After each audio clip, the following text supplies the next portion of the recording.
ඒ නිසා සබාලෝකයේ සිටින සියලු දෙනා එම බෝසතුන් හඳුන්වන්නේ නිර්භීතභාවය පිළිබඳ බෝධිසත්වයන් වශයෙනි.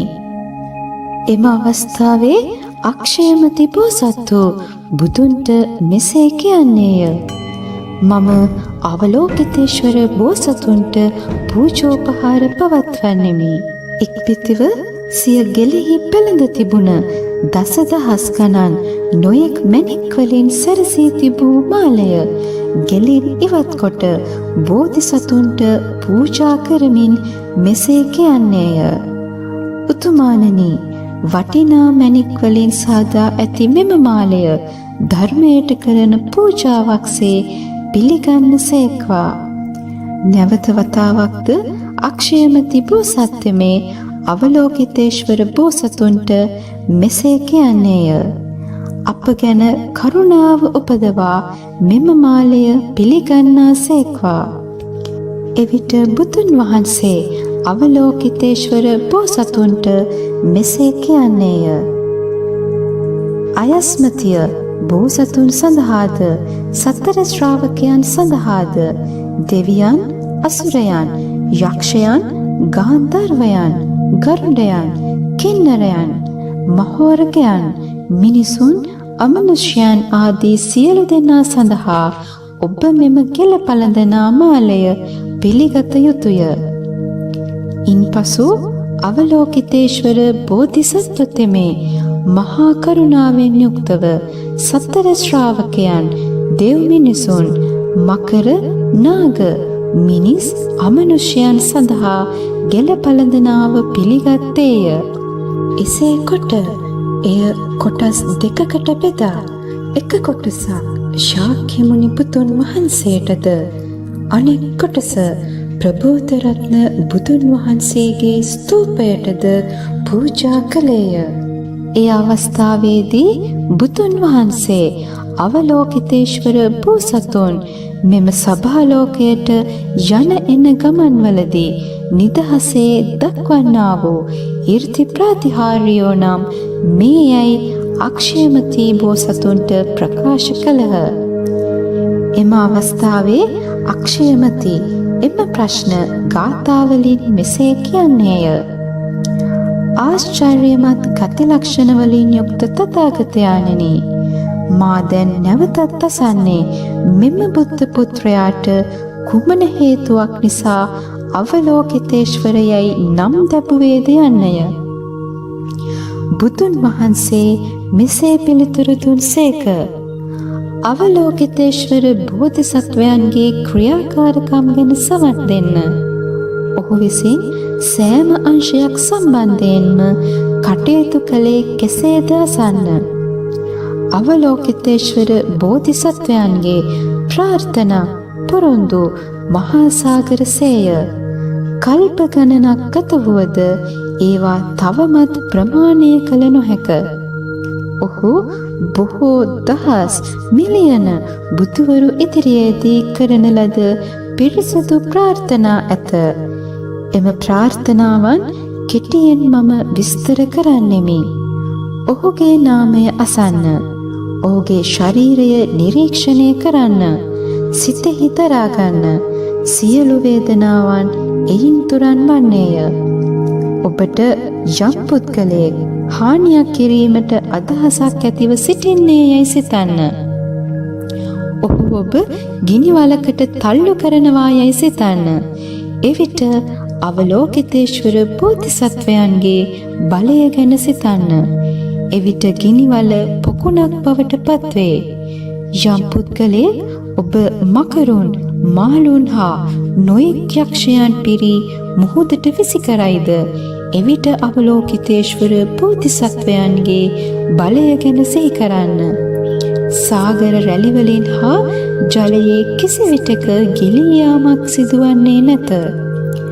ඔබ සුමේරු පර්වතයේ මුදුනේ සිටිනවා යයි සිතන්න.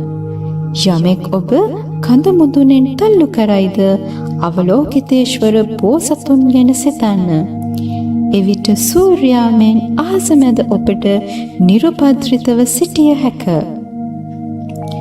යම් නරක මිනිසෙකු විසින් ඔබ දියමන්ති කඳු මුදුනකින් තල්ලු කිරීමට අදහස් කරනවා යයි සිතන්න. එවිට අවලෝකිතේශ්වර බෝසතුන් ගැන සිතන්න. ඔවුන්ට ඔබගේ එක හිසකෙස් ගසකටවත් හානියක් සිදු කළ නොහැක. ඔබ නරක හොර සතුරු පිරිසක් විසින් වට කරගෙන සිටිනවාය. ඒ හැම කෙනෙක්ම ඔබට පිහියෙන් ඇන තුවාල සිදු කරන්න යන්නේ යයි සිතන්න. එවිට අවලෝකිතේශ්වර බෝධිසත්වයන් ගැන මෙනෙහි කරන්න. එවිට එම කඩු කිනිසි ඉවතට විසිවේ. එසේ විසිවන්නේ මෛත්‍රී බලයෙනි. ඔබට රජුගේ නීතියේදී කරදරයට පත්ව දඬුවම් වලට මුහුණ දීමට පුළුවන්. සමහර විට ඔබේ ජීවිතය අවසන් වීමටද නැතිවීමටද ආසන්නව ඇත. අවලෝකිතේශ්වර බෝසතුන් ගැන සිතන්න. එවිට වදකයාගේ කඩුව කෑලිවලට කැඩී විසිරෙන්නේය. ඔබ දම්වැල් දමා එහි ඉපි අතුරු දමා අත්පා බැඳ තිබෙන්නේ යයි සිතන්න. අවලෝකිතේශ්වර බෝසතුන් ගැන සිතන්න. එම දම්වැල් ඉපි අතුරු කැඩී ඔබ නිදහස් වනවා ඇත. යමෙක් විෂ සහිත පෙළ ඇටි කවා ඔබ විනාශ කිරීමට සිතනවා යයි සිතන්න. එවිට ඔබ අවලෝකිතේශ්වර ගැන සිතන්න. අනතුරු කරන්න අදහස් කරන පුද්ගලයාටම එය විඳීමට සිදුවේ. ඔබට නපුරු රාක්ෂයන්, විස සහිත මකරුන්, නොයෙක් යක්ෂයන් හමුවනවා යයි සිතන්න. එවිට අවලෝකිතේශ්වර බෝසතුන් ගැන සිතන්න. එවිට ඔවුනට කිසිදු හානියක් කිරීමට හැකිවන්නේ නැත. දරුණු මුර්ග සතුන් ඔබ වට කරගෙන උන්ගේ තියුණු දත්වලින් හා නියවලින් භයානක ස්වරූපයක් ඇති කරයි. අවලෝකිතේශ්වර බෝසතුන් ගැන සිහි කරන්න. ක්ෂණයකින්ම සීමාවෙන් තොර ඈතට යන්නේය. නයි, පොළඟුන්, ගෝනුස්සන් වැනි විස ඇති සර්පයන් ඔවුන්ගේ විස සහිත ගිනි දැලි පිට කරයි. එවිට අවලෝකිතේශ්වර ගැන සිතන්න. අවලෝකිතේශ්වර බෝසතුන්ගේ බලය ගැන සිතන්න. එම ශබ්දය ඇසුණු විට උන් ඉවතට යති. වැහි වලාකුළු වලින් අකුණු ගසමින් මහා වර්ෂාවක් වසින්නේ යයි සිතන්න. එවිට අවලෝකිතේශ්වර ගැන සිතන්න. ඒ ඇසිල්ලේම එය නතර වන්නේය. සියලු සත්වයින් මහන්සියෙන් ප්‍රමාණය කළ නොහැකි වද වේදනාවලින් පීඩා විඳින විට අවලෝකිතේශ්වර බෝසතුන්ට පුදුමාකාර ප්‍රඥා බලයෙන් ඒ සියලු දෙනාම වේදනාවෙන් මුදා හැරීමට පුළුවන්. ඔහුගේ ඊර්ති ප්‍රාතිහාර්ය බලයන් හා චර්යා ධර්මයන්ගේ පුරුදු පුහුණු කිරීමද ප්‍රඥාවෙන් යුතු උපාය කෞශල්‍යද දස දිසාවේ පැතිර පවත්නේය. අවලෝකිතේශ්වර ඔහුගේ ස්වරූපය පෙන්වා නොපෙන්වා සිටින කිසිදු තැනක් නොමැත්තේය.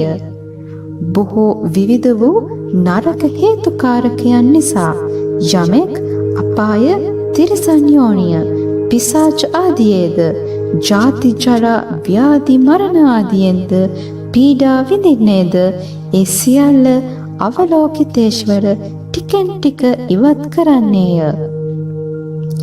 අවලෝකිතේශ්වර බෝසතුන් මහා ප්‍රඥාවෙන් යුක්ත වූද, කරුණාවේ බැල්ම ඇත්තා වූද, සත්‍ය වූ බැල්ම ඇත්තා වූද, සිත් කළු මුහුණක් සහ පිරිසිදු ඇස් ඇති ඔහු දෙස අපි ගෞරවයෙන් නිතරම බලා සිටින්නෙමු. ඔහු පිරිසිදු ආලෝකයෙන් අඳුර දුරු කරන්නා වූ සූර්යා නැමැති ප්‍රඥාවෙන්ද වාත වේගයන් හා ගිනිදැල් වලින් සිදුවන අවාසනාවන් දුරු කරමින් සියලු ලෝකයාට දීප්තිය හා ආලෝකය ගෙන දේ. මෛත්‍රී ගුණයෙන් බැබලෙන යහපත් ගුණාංගයන්ගෙන් යුතු සීලයෙන් යුක්ත ඔහු විදුලි සැරයක් මෙනි.